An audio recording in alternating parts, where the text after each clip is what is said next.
Howdy folks, Brian Kusko here at Triple B, and today we've got Mr. Chris McDougle of Snakenstein Reptiles LLC on the show. Again, still here at Arlington, Texas. We'll be here for the foreseeable future. No, well, not forever, but looking forward to sitting down with Chris. You watch Triple B TV.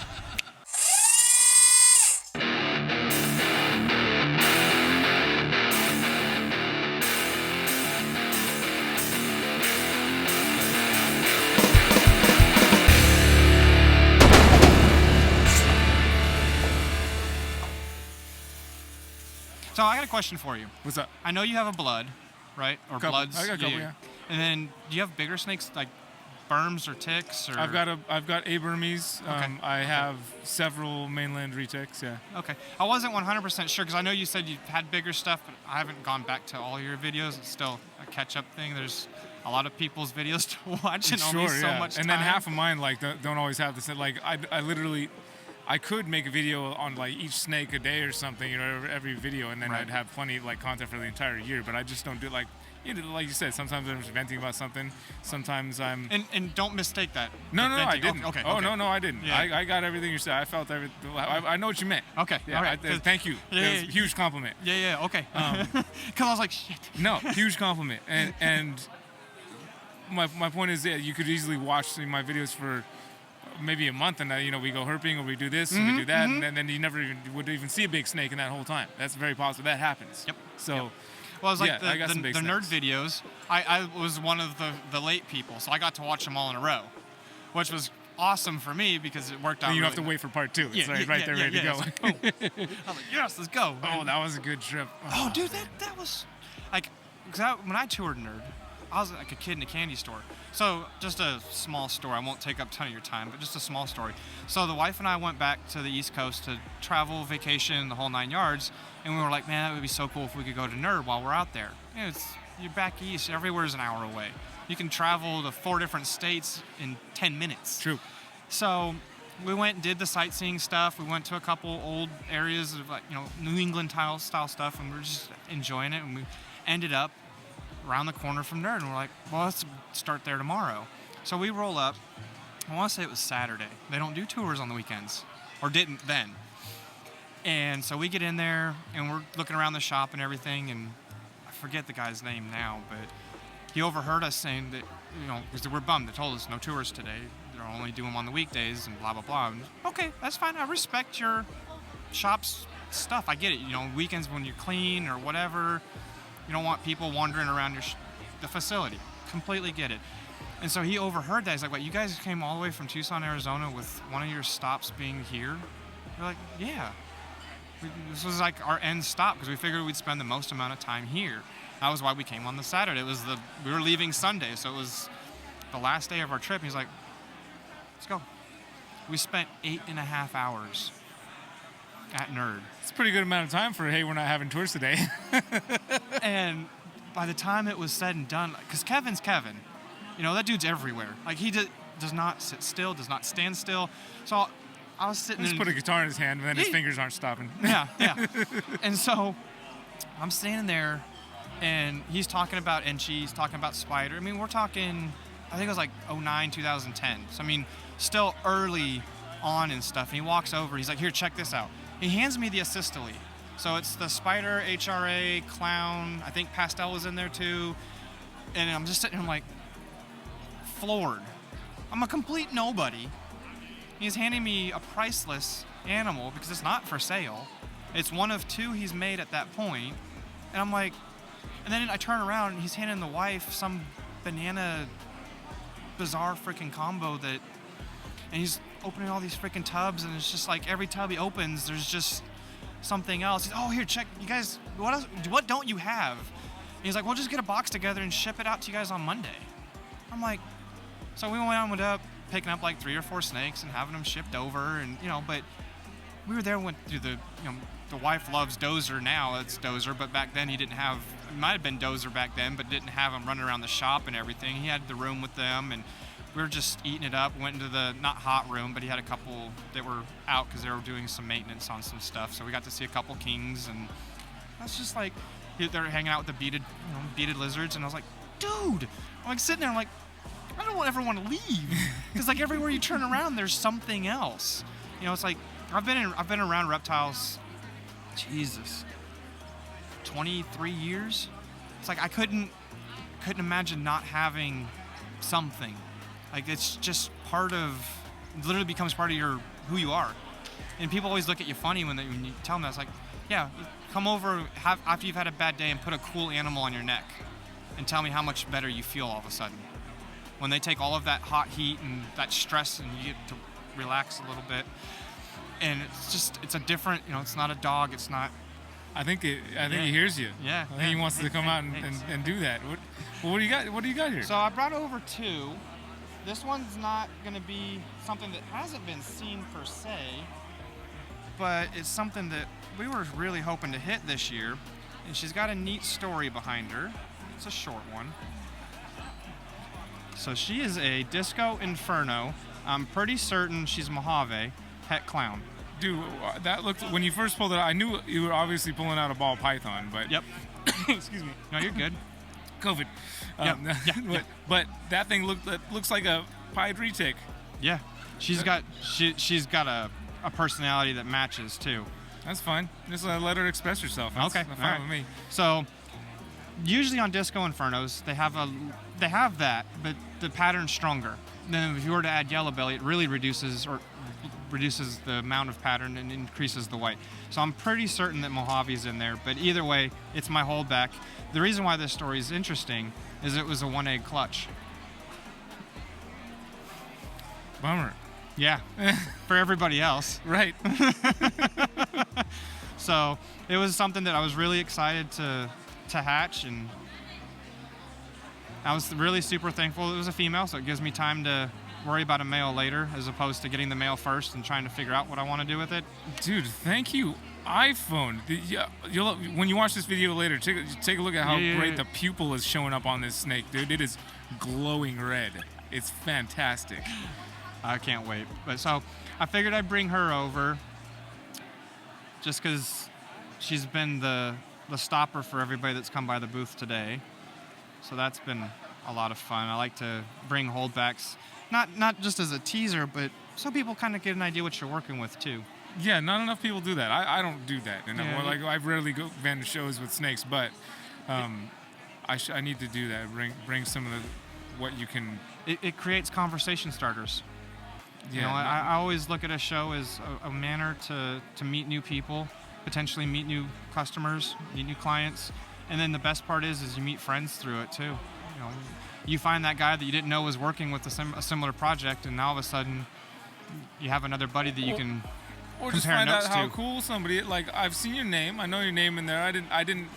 I would never have gotten to know like the level of, like, you're clearly extremely passionate and you feel very deeply about what you're doing here, and I never would have been able to pick that up through any amount of text message, maybe even a phone call I could have picked up. But sitting here watching, like seeing the light that's beaming out of your eyes as you're talking about your experiences with reptiles, like, it's clear that you're in for life. Yeah. And you're woo. Woo. Told you. Yep, she's the fire that I use, the fire clown male. He's a sweet boy, but when he was a baby, he was feisty. All of his kids, I can always tell when they have his fire because they're a little extra mouthy. So it's like, yeah. It just continues to show through in future generations. So the genetics are not skin deep. Nope, they definitely aren't. So she's just something that was really cool. I figured I'd bring over something a little different. Well, however spicy she is, she's sure a very good poser, man. This is doing some beautiful. All right, I'm not gonna let her freak out anymore. No, she's good. She'll calm back down. But we'll put her back since now that she got to come out and realize she didn't want to come out, and then we'll pull the other one out. He's not spicy. He actually poses really good too for not being spicy. This is something that's beyond near and dear to me. This is a project that I started in 2017, and we're not even close to hitting where we want to be on this one. But and this is another clown, of course, but this is, and you can do whatever. Fire, yellow belly. Close. you're on the right track for sure. It's fire. Okay. And it's spark instead of yellow belly. Okay. And then Russo, blade clown.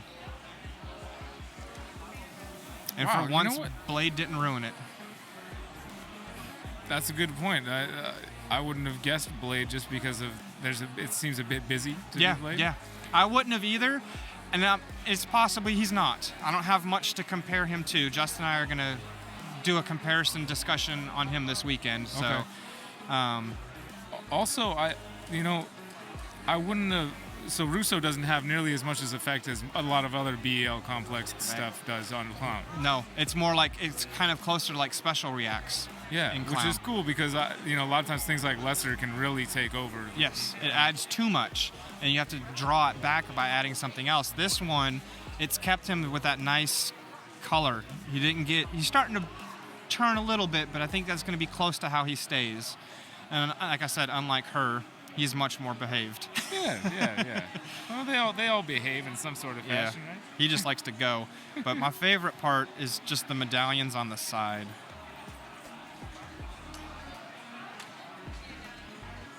It just makes it so pretty.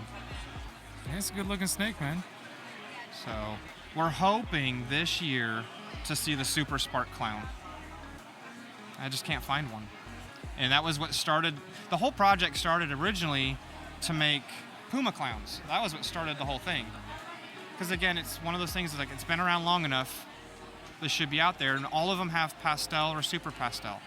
And it's like not digging or bagging on pastel. It's just nice to see what it looks like without it. Because pastel and Puma already reduces it too much. And then I'm guessing in clown it's probably going to reduce it even more because of how strong everything is going to react. It's going to take away the dorsal blackback look of clown, and you're not going to have enough left to play with.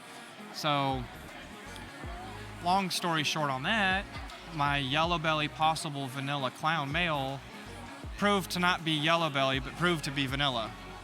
So, this year, instead of going that route, I went back with mom and took her son to him. So, hopefully, we can get a Super Spark Clown out of it. Just one. I don't need a ton. I just want one. I just want to see it. That way, I can see what to do next, where to go next, what to shoot for next. Totally. So, but he was my highlight of last year. He was hatched mid-September, so he's doing everything he's supposed to. But super cool animal. I fell in love with killer clowns. That was what got me on the clown train way back when they first came out, and I was like, man, one day I hope to make something like that. Now I have all the ingredients to do it, but I have a completely different mindset. Looking at Garrick DeMeyer's website? Yeah. Because that's where I was looking at him. Yep. Well, for me, it was also king snake back then.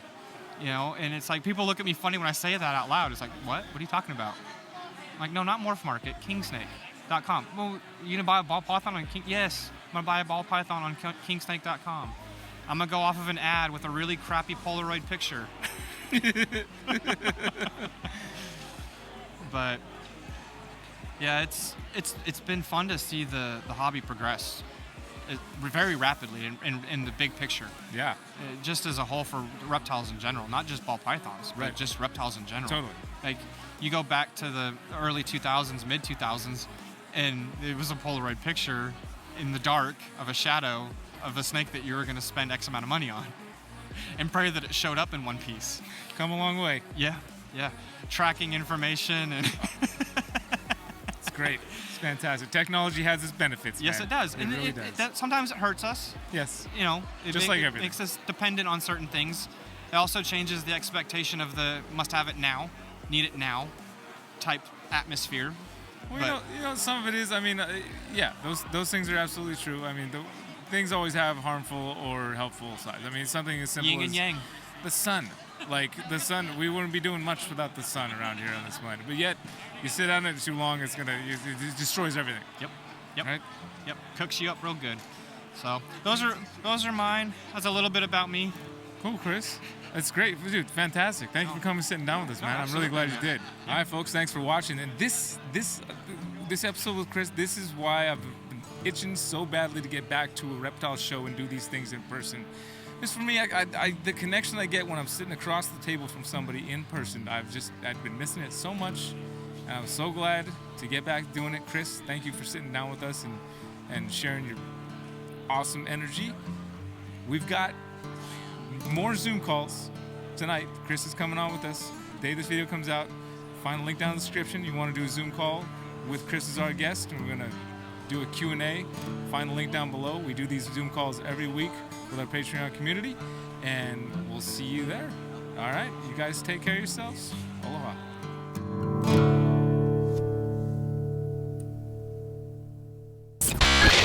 No, did you? Are we? They're not recording yet, right? We warm up first. We okay. make sure everything's working. Then once we're warmed up, then we'll really start. Does that work? That's fine. I'm just was curious because like, dude, your stuff. Like, seriously. Like when I sit down, I see a video's released. I sit down and I watch it. Like I get done with it. It doesn't matter if it's a 10-minute one or one of your longer ones or one that you're venting about something or personal. They're always just powerful, and they come across just raw and real. And it's that's what's missing from so much stuff is people put on, I'm not gonna say fake, because that's not it, but they put on a persona to get someone to click on it. Well, sometimes when the camera's rolling, it's you get to start going a little extra. Yeah. That can definitely happen. And right, and that makes sense. I do understand that. Yeah. Because I get that way. I definitely have an interaction personality versus, because I'm not a people person, but when I'm around reptile people, I don't shut up. All of a sudden, you're a people person. Yeah. I know how that goes. That's why these shows are my happy place. I guess that kind of makes more sense when you think of it, when I look at it that way. When you're talking to other people about what they love and what you love and what you're passionate about and what they're passionate about, that much passion and love in one conversation is just going to boil over to just an amazing video.